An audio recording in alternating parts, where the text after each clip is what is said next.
What the so-called experts tell us, and what we've been told for a long time now, is that when we're seeing some of these images from the ancient world in art, that they used to tell us that they were hunting scenes sometimes, and that these were very primitive people. And now more recently, they're starting to tell us that some of these are visions and hallucinations from people who were taking psychedelics or hallucinogens. And I would suggest that it's actually maybe a little bit different than that even, and that what we're seeing is not hallucinations or depictions like that, but actually deities that are being depicted as mushrooms. So the pictures that I'm going to be showing you are all going to be showing deities depicted as mushrooms, and they're either going to have mushrooms coming out of their bodies, or they're going to be a mushroom, or they're going to be holding mushrooms in their hands. From Laura Quincan, Queensland, Australia, 30,000 to 15,000 BC. There's a mushroom-headed character right here, and he has his hands up in a very interesting pose. And you'll notice over here that there's a character right here who also has arms right here, and then he also has these coming up. So what I'm thinking that these are doubling as antlers or horns. When we are looking at a lot of these figures and images, we're going to be seeing images of the bull. And the bull is a very prominent and important symbol in the ancient world in mythology and religion, because we get the psilocybin mushroom that grows out of the bull dung. So we're going to be seeing a lot of images of bull, and also the deer happen to have a fondness for mushrooms, for the Amanita muscaria mushroom. So a lot of times we might be seeing deer symbolism as well in the horns. The horns of the bull and the deer both symbolize and are similar to the uterus shape. So there's a feminine symbol there, fertility symbol there, and a lot of times when we see some of these images, we're going to be seeing images that are doubling as other images. So you could see one image, and that's what it looks like to the common people, and then you're going to be seeing something else deeper down, a second imagery, which is for the initiated. There is a red ring around his head right here, and that red ring represents the cap of the mushroom, or the Amanita muscaria cap, and you can tell that by seeing the white dots along here. A lot of times what we're going to be seeing is red with white dots along it, and we're also going to be seeing ridging or striations along the edges, representing the gills of the mushroom, or the gills that are on the underside of the cap of the mushroom. So looking further at this mushroom deity, we go down to the neckline right here, and if you follow the laser here, you can see there's the stem or the base of the mushroom, and there's the cap of the mushroom right there. So within this deity right here, and this mushroom cap head right here, down below is a mushroom right here. Here's another example of similar artwork, same culture, and it's just a little bit different, but you can see much more clear. Around the eyes this time, now you can see that they actually look a little bit more like pinheads. Little tiny pinhead mushrooms that are popping up out of a compost or some medium that they're growing in. Around here, around the edge, also this time, you can see these same ridges or pinheads growing up all around the perimeter of the cap. And then once again down here on the neckline, there's the cap, and there's your stem and your base of the mushroom.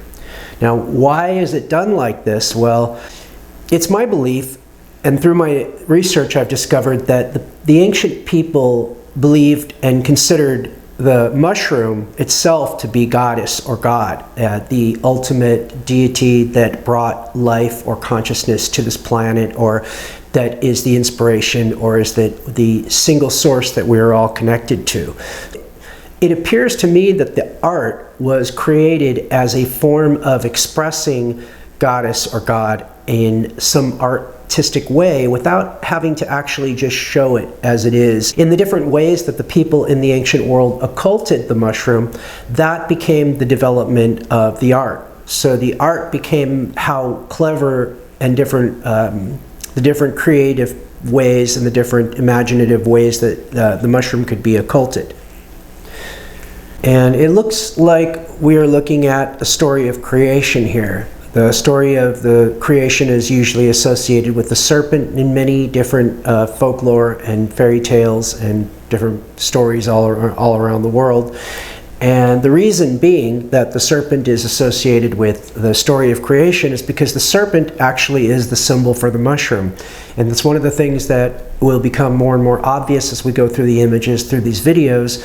You're going to see the serpent actually represent the mushroom in many, many different ways. But with serpent is wrapped around this man or this woman right here. And in the story of creation in Australia, there's the story of the rainbow serpent. And now we see a close-up of the same image that we were just looking at. Much more clear, you can see the mushroom heads on these deities. And right here. There's also a little bit of mushroom symbolism in the breasts that are here as the cap of a mushroom and the base as the stem here, because we can see that the coloration is all white. So if we just follow the white coloration alone, we have the symbolism and imagery of the mushroom right there. From the Inedi Plateau in Chad from 7000 to 2000 BC, we see a bull and the mushroom-headed people right here next to the bull. These people all have mushroom heads and they're standing right next to a bull, and the psilocybin mushroom comes from the bull dung. So it makes sense that we're going to see some imagery like this. Actually, we see a lot of imagery of the bull in the ancient world. It's in pretty much all of the religions and all of the myths, and it's because all religions and all of these myths and all of this is really just a bunch of bullshit. So this is how we understand, how we look into it, understand the symbolism and break it all down. And another one from Selva Pascuala, Spain from 4000 BC with the bull, and in this case there's a bunch of mushrooms growing up on the ground right here.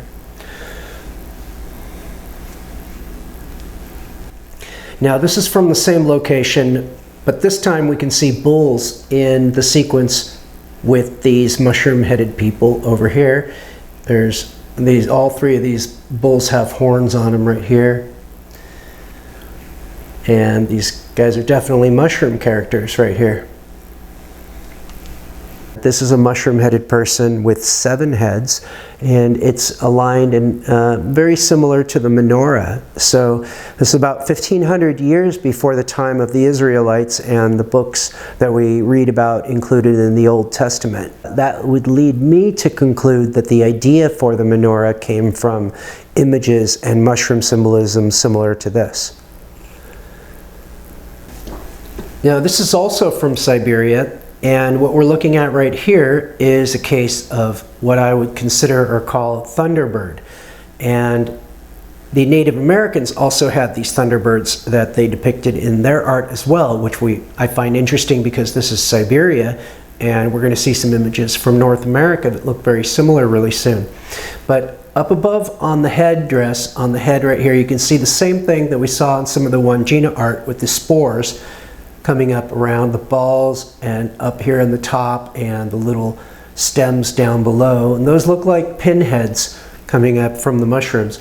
And right here we have elements of a bird god or a bird goddess. So we have wings right here, but the wings are also indicative of the cap of the mushroom. Then the body, of course, being the stem. Now, why was the Thunderbird an important character to either the Russians or to the Native Americans, and why was it depicted this way, and what does the mushroom have to do with it? Well, the bird was considered the cap of the mushroom. So the birds were the messengers that would bring the mushrooms, similar to how the wind would bring the spores. So the bird was a symbol for bringing the mushroom from the heavens, and that's why a lot of times the bird will be represented up on top where the cap of the mushroom would be. But the Thunderbird would be the mythological bird that would bring the mushrooms, coming from the thunder. So that's what the connection is. The reason that we see bird mushroom imagery is, like I said, it has to do with the cap of the mushroom. The reason that we see serpent mushroom imagery has to do with the stem of the mushroom. So The bird and the cap of the mushroom can represent the sky, and the serpent and the stem of the mushroom can represent the earth. And that is actually one of the secrets and keys to unlocking and unfolding the mysteries through the secret symbolism. When you understand this, then you can put everything else together and everything falls into place. There's a bird beak right here on this character, it appears, and there is a mushroom cap right here. And there's a stem of the mushroom right there, but there's also a couple of claws coming out right here, and it had this character or deity has feet. So we would assume that we wouldn't necessarily see the mushroom right away. We would see the mushroom is actually occulted in the body, and it's occulted in the body of this bird. And lastly, from Valcamonica, Brescia, Italy, from 3000 to 500 BC, there is an image which often is presented by ancient alien and ancient astronaut enthusiasts as evidence that we were visited at one time by space brothers. And they claim that these are helmets, astronaut helmets, and that these are space suits that they're wearing. So I've never heard them actually explain why they have bows in their hands, though. And now that we've seen some of the other images, we can easily see that the striations or the gills that are emanating around their head, if they aren't illumination itself and signs of illumination, those are the gills of the cap of the mushroom. All of that becomes more apparent when we take a look at all of the images together. There's Kimberley, Australia, the Wandjina culture, Big Island, there's Wandjina again, and Valcamonica, Italy, Brescia.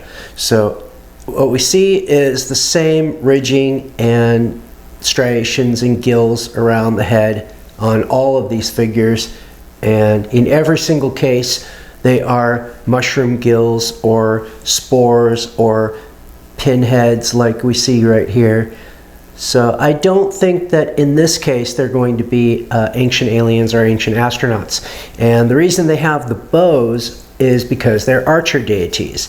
And the archer deities all were messengers from the heavens that would bring the arrows, which were the mushrooms, down to the earth. So whenever you have these archer deities, then you have images and symbolism of mushroom deities as well, and people who are symbolized bringing the mushrooms to the earth.